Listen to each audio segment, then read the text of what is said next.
Today on Singles Court, Tom likes full-figured women. I think most guys would too if they experienced a bigger woman. But Bunny thinks he's looking for a free ride. He asked me to co-sign a loan. Now she wants the skinny. I want him to tell me that he was using me to get this car. And Sheila's pooch is her best pal. Buster pretty much saved my life. But Rick says it's a man's worst enemy. I mean, this dog should be on Prozac as far as I'm concerned. And the relationship is going to the dogs. When you smell and taste like dog, I mean, that's a... Well, what do the other three women smell and taste like? Tuna? Well, they don't smell and taste like dog, that's for sure.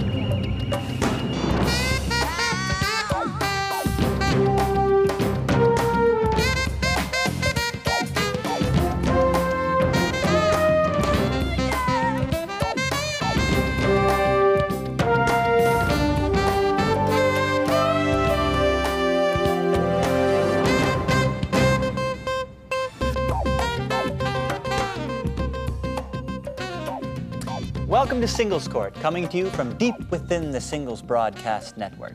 I'm Michael Day, the show's producer, but enough about me. Let's meet our host, the lovely, the talented, relationship mediator, Angela Siegel. Michael, are you having a good day today? I'm having a great day. How are you? I'm great as always. You look great as always. What can I say? Okay, well, let's get down to today's case. Angela, meet Bunny and Tom. Tom is a computer software salesman, and Bunny's an ad executive. They got together a little while ago through an ad, and, well, they've run into a bit of a problem. That's why they're here today. Bunny thinks Tom's pulled a bit of a fast one on her, and Tom thinks he's done nothing wrong. Bunny's saying, hey, I may be thick in the middle, but I'm not thick in the head. I call this the case of, I may be fat, but I smell a rat. Ooh. Bunny, sounds like you sort of got tripped up here. Tell me what happened. Well, I'm a single woman, and as you know, it's hard in these days to meet a great guy. I'm feeling you on that. You hear me? Yes. So anyway, I've gone to bars, I've tried to meet men, and I'm really busy with my work. So I decided to take some advice from friends. They said, why don't you look in the personal ads? And I'm thinking, there's no way you're going to meet anyone good in the personal ads, but I do it. Swallow my pride, and I look in the ads, and I see this ad for this wonderful man that's looking for a full-figured woman. And so I think, okay, what do I have to lose? So I write him a letter, tell him a little bit about myself, and I send him a photo, and wish for the best. I don't hear from him for about a week. And which is okay in that situation. Okay. So that's no, good. I called her right away. We called her promptly. And we talk on the phone. We talk on the phone, and we decide that we'd like to go out on a date, which is great. Okay. At first, I'm really busy. I had to go away on work, and then Okay, then you meet. We meet, right? Yes. This is not a novel. Okay, sorry. It's Cliff Notes. We meet and we have a great time. We go to a seafood restaurant. The seafood restaurant I took her to. And he was wonderful. We laughed. We have lots in common. So the first one went great. Yes, I actually invited him up to my place, which I normally don't do, and he was a perfect gentleman. Okay, let me ask him, Bunny. So you liked Bunny the first time you met her? I liked her. I mean, I love women. Well, with a little size to them, you know. I mean, no offense, but I mean, that's just my preference, you know. Trust me, none taken. I think most guys would too if they experienced a bigger woman. So I put that ad in the paper. It was running for quite some time, and I got quite a few responses. Actually, I'm sure you did. Over 100. And we actually hit it off really well. We went to the restaurant, you know, and it's just like this really unique connection we had. Okay, so conversation's good. So and you invite him up to your apartment for a drink. And so you guys generally had a good first date. We had a good time. Okay, so the next step, what happened after that? Well, I think that it goes well. So I think perhaps he'll call me a couple days later and tell me that he had a nice time. Maybe we'll go out again. So he doesn't call? He doesn't call me for 3 weeks. I do not hear from him. How come you didn't call her for 3 weeks? You gotta understand is that because I told you that I had like overwhelming response from my ad, and I was actually actively dating other women. Okay. It was shortlist that I put together, and I didn't want to get her hopes up high. I didn't want to let her down. So how about this? Let me give you a newsflash. You ring the phone and you say, "Thank you, I had a good time." That's called like etiquette. Did you think about that? Yes, you got to understand though, it wasn't like that. If I had done that, I might have sort of like led her on, and you know, I'm not about that. I just of course didn't want. not. I just wanted to make sure she was the right one, and when I determined that she was the right one. The right one to say thank you to? Well, no, I mean, Thank you. Okay, Bunny. So he didn't 3 say weeks thank you. passed by. He doesn't say thank you. Fine. I live with it. But I decide, you know, I really remembered what a great time we had. And I don't, Okay. you know, I do not date much. I have to admit that. So you call him. I swallow my pride and I call him. Okay. Another 2 weeks passed. He does not return that call. Well, you were busy, Yeah. weren't you? Well, you got to understand. I mean, initially when we met, she didn't call me for a few weeks. We didn't go out until like 3 weeks after she met. So what's the problem here? Okay, so now you call him. He calls He me. calls you back. He calls me back 2 weeks later. So we're talking a long span of time. And he calls me and he says, I'd like to see you tonight. And he tells me he tells me to meet him at this place. Okay, so you go to meet him, right? Okay, and what happened? I get there, and I don't know where this place is, and I see that the address matches up to a used car sales lot. And there's Tom there waving beside the salesman. I was confused. I didn't know what he wanted me to do. So Wait. Okay, so why are you at the used car lot? Okay, that's her side of the story. Okay, well, tell me had yours, 'cause intended you don't to have very long. I had intended to see her regardless. But why are you at? I guess I need to I was understand. at the car lot because Take me to the car lot. I came to this car lot. I saw the car. It was a car that I always wanted. It was a '67 Mustang, which is a classic. And I managed to talk to the salesman down to a reasonable price. And I mean, he had a couple of guys that were interested in the car. Tom, I had to. Tom. The question was, why did you call her from the car lot? You're telling me about the car. I had intended to go out after. We're going to go out after. Right Okay, after. but why did you call? Okay. I wanted to deal with this personally. I wanted to ask maybe her I personally. can answer that. Ask her what? Personally, to co-sign for the car. He asked me to co-sign alone. Can you even? You have to understand. We just had Please this. help me understand, because you know what? Co-sign to me means I'm not worthy. You may be. So explain to me why someone that you've met once. Well, my brother was supposed to help me. He was actually going to co-sign, but he was out of town on business, and none of my friends were in a position to do so, right? And we just hit it off really well. I feel like I've known this woman all my life. Oh, so she should co-sign for you because you feel like you've known her your I mean, whole I'm life. good for it. I'm working. I have a job. Yeah, but in this initial ad that you answered, are you sure it said full-figured woman Yes. and not six-figured woman? Thank you very much. No, listen, okay. Which the brings fact, me to the reason he's asking me about my job, and I'm thinking he's interested Well, in no. me and what I do. Bunny. Meanwhile, he's casing me out. well, to it's see how important. It much. doesn't matter whether or not a woman is, to me anyways, a woman is like sort of secure in that, and she's independent of that, right? Bunny, what do you want from him? Well, I don't know if this call me crazy. I just want to meet a nice guy. I No, wanna what go do you on a want from date. him? Because you already know he's not a nice Oh, guy. okay, all right. Well, that's I would not like fair. an apology from him. I want him to tell me that he was using me to get this car, and I just want him to face the truth, that that's what this was all about. Tom, do you see at least why she feels hurt by the fact that you would ask that? And then once you answer that question, which you haven't answered any of the ones I asked so far, explain to me why you think it's okay to ask somebody you met once to co-sign for a car. Well, listen, the way I was brought up, and by nature I'm a very spontaneous individual. The way I was brought up, what's yours is mine, and we help each other out. My friends, that's the way I was brought up, my family and everything else. And like I said, we had this wonderful connection, and women all the time ask men to do stuff like that after first date, buy me a fur coat, whatever. I don't see the problem here. So no, she's not going to get an apology. I don't think I did anything wrong. He tells me that people get married after first date, so why shouldn't they cart someone alone? Help me understand something, Tom, because you didn't ask her to marry you. No. And who have you co-signed The for? fact that I actually asked her to co-sign means that I was thinking long term. Really? I mean, she should be, okay, let's get down to brass tacks here. I mean, she should be happy that the cats like me actually asked her out. Okay, you know what I mean? Let's get down to brass tacks and let's be straight up about it. It's like, let's get down to this. I've heard enough. I will be back with my resolution. You are a trip.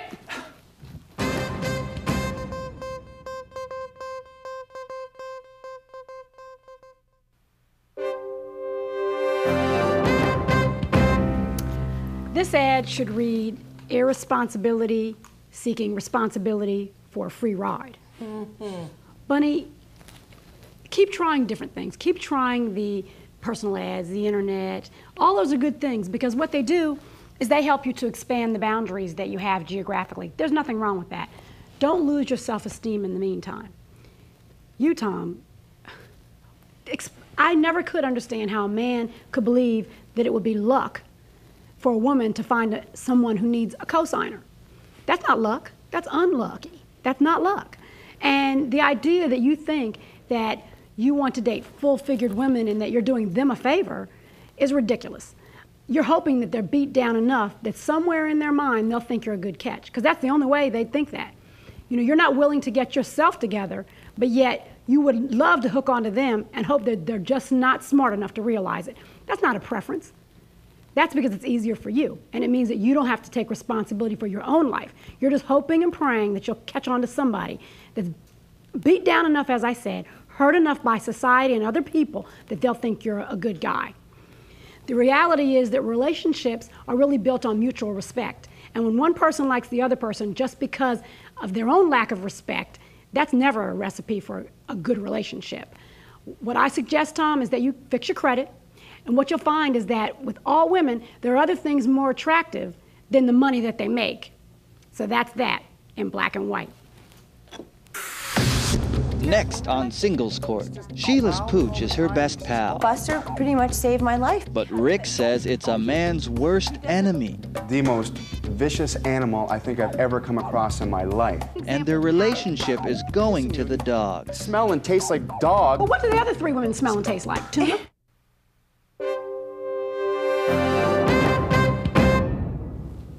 Welcome back to Singles Court. Did you miss us? I know I missed our host, Angela Siegel. I tell you, I didn't go anywhere, neither did you. Well, I was in my own little world for a bit there. You're always in your own little world. Okay, back to the real world. Angela, please meet Rick and Sheila. Rick is an assistant manager in a supermarket, and Sheila is a checkout clerk at the same supermarket. I wonder where they met. Anyhow, they've been getting along great for about a year now. However, Rick feels that Sheila's dog Buster is busting up their love. So I call this the case of the dogged-out relationship. Well, Rick, I hope this is not a case of I hate animals.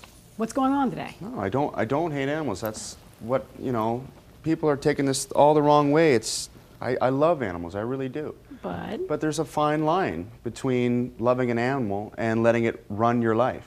Give me an example. What seems to be the problem? Well, like, everything was going really well, and until the one time I went over to her apartment, and it sure didn't look like an apartment as far as I was concerned. It was like a giant doghouse, It was bones here and pillows here and fur there, and it smelled, frankly. Okay, so you didn't like the house and you didn't like the way it smelled. What do you say to that? Well, I asked him before we even went out on our first date how he felt about animals, because I know that Buster's the most important thing to me, and I wanted to make sure. The most important? Exactly. No, not exactly. It's a question. Yeah, at that point, absolutely. And I wanted to make sure that Rick liked animals, and I don't think you do. But anyway, he came over and immediately didn't like Buster. No, I think. So you're saying you felt as though he didn't like the animal. But what are you saying, Rick? Are you saying that it wasn't the animal, or it's the house, or what is it exactly? It's not really necessarily the house. It's more like I think that the dog is jealous of me, and I think that the dog runs the house. Okay, like give me an example of how the dog would run the house. Well, I'm sure the dog doesn't pay bills. It's in like every room all the time. It's yipping, it's barking, it's howling at me. I can't concentrate, I can't think. She's always giving it so much attention. I'm in the background. I just kind of feel out of place. So much attention. So is the dog jealous of you, or are you jealous of the dog? Yeah, exactly. Well, I'm asking you. I'm not jealous of the dog at all, no. No, I just think that I deserve a little bit more attention, Do you understand in terms of, Sheila, the way he feels about, I think he feels kind of insecure about the dog getting more attention. Obviously, yeah. Well, but what have you done to help ease that insecurity? Well, it's like I said, I told him from the beginning that Buster was a really important part of my life. He knows why I got Buster originally. I moved out of my parents' house, and I was living on my own in the city, and I got frightened all the time. Noises would really freak me out, and I couldn't sleep. So I had to get a dog, and also, at one point, Buster pretty much saved my life because there was a thief trying to break in, and Buster attacked him. So the dog is somewhat protection. I believe he attacked him. Exactly, but yeah. What? Vicious. Rick, tell me, what do you hate so much about Buster? Well, why do you hate him so much? Well, in a relationship, there are certain things that are really important in a relationship, like in the bedroom, and okay, so let's talk about it. What does the dog have to do with the bedroom? The dog's in the bedroom. That's the problem. Every single time we try to make love, the dog is there, right beside me, growling and breathing in my ear. Is the dog in the bed? Might as well be. Are you sure it's the dog growling and breathing? I'm pretty sure, yeah. Okay, just check. I guess that would cause a problem, but Yeah, it does. It's caused a pretty big but problem. explain to me how. How is that dog, this dog, causing a problem with your lovemaking in the bedroom? Explain that to me, because I don't understand I it. can't perform. Yeah, but You can't. he doesn't seem to have any other problems performing. What do you mean? Well, Rick, I was out for dinner with Susan the other day, and we had a nice little talk. And tell me about what does that have to do with his performance? What does that have to do? Rick is sleeping with 4 other women, 3 of whom I work with. You guys have a busy supermarket. Goodness. You're doing more than squeezing the melons. Give me an idea. I mean, so you're tired. I mean, if you've got 1, 2, 3, and 1 is 4. I mean, even my little boy knows that math. So you're tired. That's probably part of it. I mean, tell me where the dog comes in, because you're mad about the dog. That dog, I can't concentrate, and I just can't do it. My manhood is on the line here. I felt like... You're dating 4 women and you're worried about your manhood? Exactly. Like, don't if I blame can't... it on the dog. No, if I can't, if I come to your apartment and I'm kissing you and you smell and taste like dog, I mean, that's a... Well, what do the other 3 women smell and taste like? Tuna? Well, they don't smell and taste like dog, that's for sure. Yeah, it's not the dog. I guess I'm missing the point of where the need to have the 4 women at one time and worrying about the one that smells like and tastes like a dog. Well, I mean, I really like Sheila. I really, really do. But what do you do when you don't like somebody? I can't... Pardon? What do you do when you don't like somebody? Because she's not good enough to have as an only girlfriend. She smells like a dog, and you can kiss her, she tastes like a dog. Yeah. So tell me the part you like about her. Well, she's, she's kind Michael, and got a she's... stopwatch? Yeah, this is going to take a while.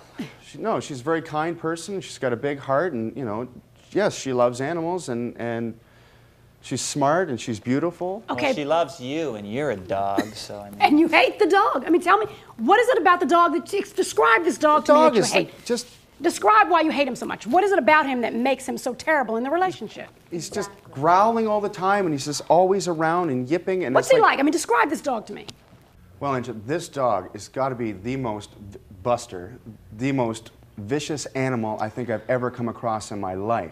Really? It's temperamental. I mean, this dog should be on Prozac as far as I'm concerned. This dog is just not yelling, I mean barking and chewing at your ankles and just jumping all over you. It's biting you. Out of control, Okay, this dog. But he's made no effort. I mean, but Angela, I have a surprise witness here. I'd like to introduce you to Buster, the ferocious beast in question. Hi, Buster. Wow. Get it out of here. I can see why you're afraid of him. I can see he's scaring me, and I guess... He's a vicious animal. Yeah, I can see, especially if you got care sharp about your teeth. ankles. Really, I mean, Sheila, give me an idea of why does he... I mean, obviously the dog's not ferocious. It's a little dog. He's not. There's nothing wrong with the dog. He's just using the dog as an excuse to sleep with other women. That thing looks nice, but that's a vicious animal. You know, Rick, tell me what that vicious animal did to you that was so terrible, that frightened you so that you had to run and sleep with 3 other women. Bit me. Yeah, Rick, let us What, know. on the ankle? Yeah, Oh, okay. And It hurt. How many stitches did that require? couple. And a needle, too. And you know what? You're a doggone liar. I'll be back with my decision.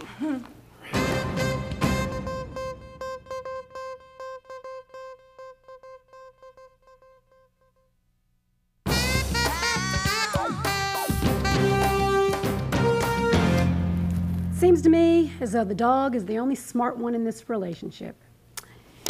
It's a shame because at least the dog knows who he's sleeping with.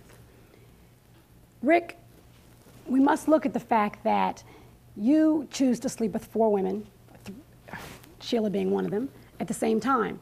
And you may say to me, well, that's my choice. But the reason you came here today is because you said that you had a problem with the fact that the dog had the rule of the house. But you never looked at the fact that you had the rule of the relationship, and really, you were being the dog. Actually, Buster's a little more honorable than you are, because the only reason she found out that you had more than one woman was because someone else told her. That's not very good. Sheila, you, on the other hand, have to look at the fact that you told me Buster was the most important thing in your life, the most important thing. And that's honorable, and that's great that you love the animal. However, you have to realize that if you're going to have a relationship, it's going to require giving up a piece of you and allowing to share that affection with the person that you say that you love. or at least like. And it's really hard if the dog is the most important thing and everyone else comes after that. So at some point in your life, you're going to have to say, if I want to have a relationship, I'm going to have to give up a little piece of me. It won't hurt Buster, I promise. He'll still love you just as much. You know, relationships are really built on a two-way street. Both people go down the same street, and the goal is to get to the same place. If one is giving affections here and there, which you both were, your affections went to the dog and yours went here, there, and everywhere. It left nothing for the relationship. The basket was empty. There was nothing left. You gave your affections to, like I said, to the dog, you to everyone else. So think about it. If there's nothing left, how do you save a relationship? I suggest you both decide, is the basket worth it? And that's that in black and white. Well, there it is. When it comes to relationships, one shouldn't try to close the deal on the second date. And it takes a dog to smell a dog. Isn't that right, Buster? Yes, it is. So join us next time here at Singles Court, the final word for singles. Hey, walkies, walkies, let's go.